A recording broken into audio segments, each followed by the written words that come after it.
सर्वधर्मस्थापकत्वं सर्वधर्मस्वरूपकः आचार्याणां महाचार्यो Ramakrishnaaya te namaha. O establisher of all the faiths, embodiment of all the religions, the greatest teacher among all the teachers, O Sri Ramakrishna, my salutations to you. Sri Ramakrishna teaching Pranakrishna and other devotees, M and Rakhal, about what happens to a devotee when the devotee gets into the stage of samadhi. When the devotee becomes one with the deity, what happens? Then all this duality vanishes. All the worldly insignificant things, all the worldly things surrounding the one, the devotee starts feeling they are all insignificant. Like when a person is climbing the Octolini monument, from the lowest portion, from the ground, everything is visible. All these houses are there, the carriages are moving around, Englishmen are moving around, English women are moving around, and everything is, the whole lot of activity is going on at the ground level. But as one climbs the monument higher and higher and higher, and when one reaches the topmost portion, then it is only the vast sky. You further extend your gaze, you see only the vast expanse of the ocean of the Bay of Bengal. You don't see anything. Then all those so-called important things when you were at the ground, the houses, all those, the bubbling activity on the ground, everything becomes insignificant. All these things, they become insignificant like ants. You don't pay any attention to them. That is what happens after samadhi. One even gets rid of the idea of God. And then Sri Ramakrishna had given that example, that because of one, you start putting zeros after one, the number will go on increasing, 10, 100, 1,000, 10,000. But you remove one, you get into samadhi, you remove God, the zeros, they have no value at all. All these worldly temptations, for that matter, they have no value at all once one attains Brahmajnana. So that was the great teaching Sri Ramakrishna had offered. He had given to this small group of very sincere and dedicated devotees. And of course, the process of discrimination, the reasoning, everything stops post Brahmajnana. Who's there to talk about what?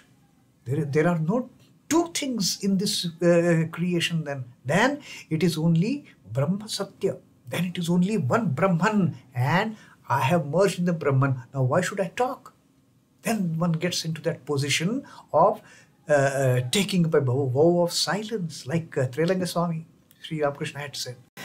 Now, post that particular session, now in the afternoon, some Marwari devotees, they have come to Sri Ramakrishna, and they are very sincere devotees for that matter. Now, Marwadis, basically, they are the trading community, as we have seen earlier also, when the Marwadi devotees had come to imbibe the nectarine teachings of Sri Ramakrishna, to hungrily gulp the nectarine teachings of Sri Ramakrishna.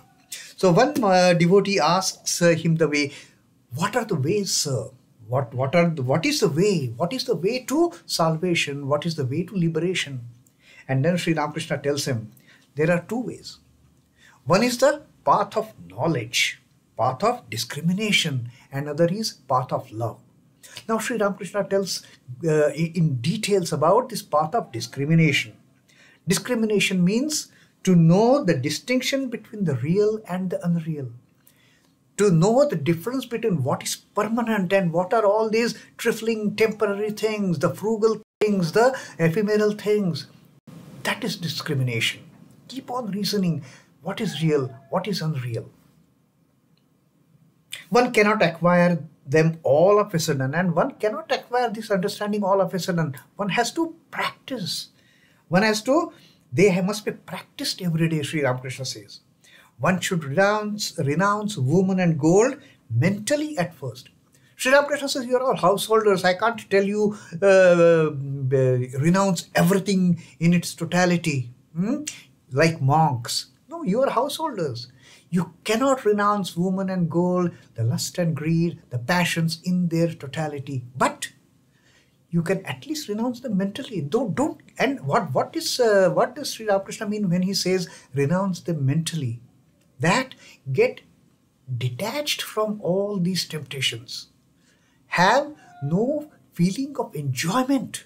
Have no feeling of having a self-satisfaction. You get into the position of selflessness. You remove that attachment. Get away from that attraction. Renounce mentally. I am not going to be entrapped. I am in that web of the Maya. Renounce them mentally. Then, by the will of God, one can renounce them both mentally and outwardly. As one progresses on this path of devotion, on this path of analyzing between what is real and unreal, tell yourself 1,000 times, what are all these trifling matters I'm going after? They don't have any permanence in them. Only one thing permanent is the Atman, the Paramatman. With that kind of discrimination, with that kind of reasoning, you proceed. Initially, mentally renouncing lust and greed. And then Sri Ramakrishna says, as you progress forward, God will take care of it. And then you will renounce it both, not just mentally, but even outwardly. It is impossible to ask people of Calcutta to renounce all for the sake of God. Sri Ramakrishna says, people in Calcutta are so steeped in worldliness, it is of no use to tell them you renounce everything for the sake of God. There are very few. There are very few divine souls like Naren and Rakhal and Baburam and Niranjan and Tarak who are willing to renounce everything. But the majority population of Calcutta, Sri Ramakrishna says, there is no use telling the people of Calcutta to renounce all for the sake of God. One has to tell them to renounce mentally. At least you start the process. You get yourself detached from all these temptations, and then you will definitely get onto the further forward path. Through the discipline of constant practice, one is able to give up attachment to woman and gold. That is what one has to practice, Sri Ramakrishna says. That is what the Gita says. By practice, one acquires uncommon power of mind. One should practice. One should not try it half-heartedly. It should be a sincere, it should be a dedicated, it should be a wholehearted effort. Then one doesn't find it difficult to subdue the sense organs. If you keep your practice regularly, then you can control your sense organs. You can bring all the passions under control, anger, lust, greed, hatred, everything you can put under control. And then such a man behaves like a tortoise. Now see the example that Sri Ramakrishna is giving here. A person who has controlled all the senses, a person who has controlled all those outgoing tendencies, he becomes like a tortoise, which once it has tucked in its limbs, never puts them out. Once a tortoise tucks the limbs inside its shell, it will never take them out. And that is what the condition of a person happens when he takes in all the senses. No more outward going senses then. Sense organs are under control and all the passions are under control. That person is like a tortoise who has tucked in its limbs. You cannot make tortoise put its limbs out again, though you chop it to pieces with an axe. Even if you chop the tortoise in pieces, the limbs won't come out. Now the limbs have gone in. All those outward tendencies, they have gone in. They have been destroyed for that matter. And then that devotee again asked that, Sir, you have spoken at great length about the process of discrimination. You mentioned two paths. Now what is that other path? Sri Ramakrishna, right at the beginning, he had told there are two paths. One is discrimination and reasoning, and another is path of love, path of devotion. Now Sri Ramakrishna says, the path of bhakti, of zealous love of God. Have that intense love for God. Have that intense yearning to get that love of God.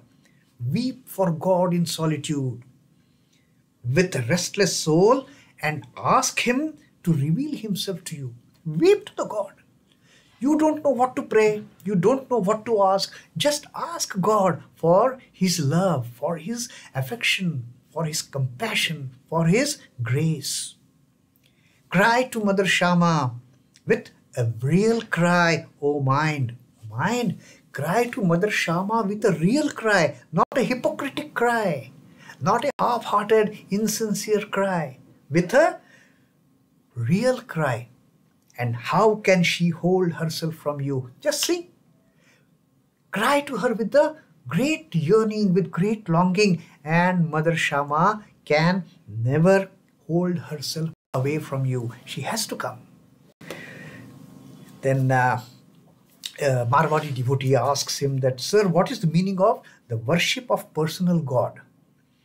And what is the meaning of God without form or attributes? Now, God with form and without form. This is always the confusion among the devotees. Whom should I pray? Should I pray God with form, or should I pray God without form? Should I pray God with attributes? Should I pray God without attribute? Whom should I follow? Is it the Sakar or the Nirakar? It is the Sagun or the Nirgun that I should start worshipping. And then Sri Ramakrishna says that when he asked what is the meaning of worshipping God with form, with attributes, then Sri Ramakrishna gives an example that as you recall your father by seeing his photograph, so also the worship of the image reveals in a flash the nature of the reality. Like we see photographs and we remember all those instances about the people whose photographs we are seeing. If you are seeing our father's photograph, immediately memories of father will come alive. Oh, that was our father, that was our grandfather, that was our mother, that was our grandmother. You know, you see the photograph and you connect with those memories. You connect with those people. So Sri Ramakrishna says, even worshipping an image, you are connecting with the deity, you are connecting with the chosen deity for that matter. It is not just you are worshipping a clay image. It is highly live image for that matter. It is a conscious image, Sri Ramakrishna says. And that is what we start getting the memories of. We start getting connected to. Do you know what God with form is like? Sri Ramakrishna says, it is like bubbles on the expanse of water. There is a expanse of water and there is some kind of a movement in that water, and all those bubbles, they are appearing on the surface and disappearing. Sri Ramakrishna says that incarnation of God is one such form of bubble. All the bubbles, they are incarnations. So what you see as a deity, what you see as an image, what you see as a Sakar Brahman, it is just the bubble on the surface of that expanse of water. The primal energy sports, as it were, through the activities of the divine incarnation. And it is through these incarnations, through these deities whom we worship as Sakar or Saguna.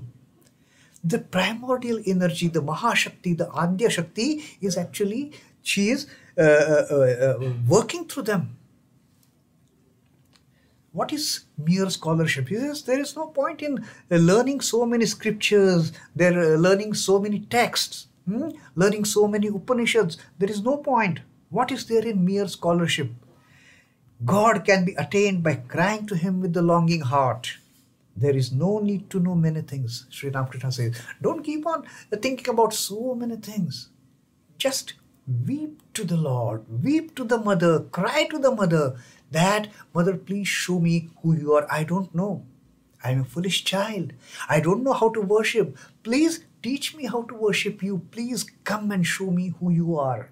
Please come and show me your face. And then as He said earlier that cry to Mother Shama with a real cry, O mind. And how can she hold herself from you? She cannot hold herself. She cannot hide herself anymore if the cry is sincere, if the prayer is sincere. One ultimately discovers God by trying to know who this I is. One tries to know I. And through this process of who am I? I'm mother's child. Then the child knows the mother. One ultimately discovers God. Then Sri Ramakrishna says, is this I the flesh? Is this I the bones? Is this I the blood? Then you start analyzing yourself. Who am I? Am I this body? No, I'm not this body. This body is impermanent. Then who am I? Am I the prana? Am I the life force? I am the breath? No. Life also, prana also comes and goes. Once prana leaves the body is no more there. Am I the mind? Am I the intellect? So keep on asking these questions to yourself. Who am I then? And like the layers of onion, that also example Ramakrishna had given some time back. Like we keep on peeling the onion layer after layer after layer, saying, I'm not body, I'm not mind, I'm not intellect. Then finally what remains? It is only the ultimate reality. This is called as process of neti. Start negating your body, start negating the mind, start negating the breath force, start negating the intellect. Not this, not this. One can neither comprehend nor touch the Atman. It is without qualities or attributes. And then you get that realization. This I, what I was considering to be so important, this I, which was so much near and dear to me all this time, this I doesn't have any significance at all. This I doesn't have any reality at all. The only real thing is the I. And then this I gets merged into that I. So that's how Sri Ramakrishna spoke to the Marwari devotees, and finally he said, according to the path of devotion, God has attributes. To a devotee, Krishna is spirit. Krishna is not just an imagination. Durga is not just an imagination. Kali is not just an imagination. It is the spirit. Krishna is the spirit. His abode is spirit. The place where Krishna, the divine abode of Krishna, is spirit. And everything about him is spirit. Everything about the deity then becomes the ultimate reality. So that was Sri Ramakrishna's teaching to the Marwari devotees on this day. Om Namah Shri Bhagavate Ramakrishnaya. Sri Ramakrishna Arpanamastu. Jai Thakur, Jai Ma, Jai Swamiji.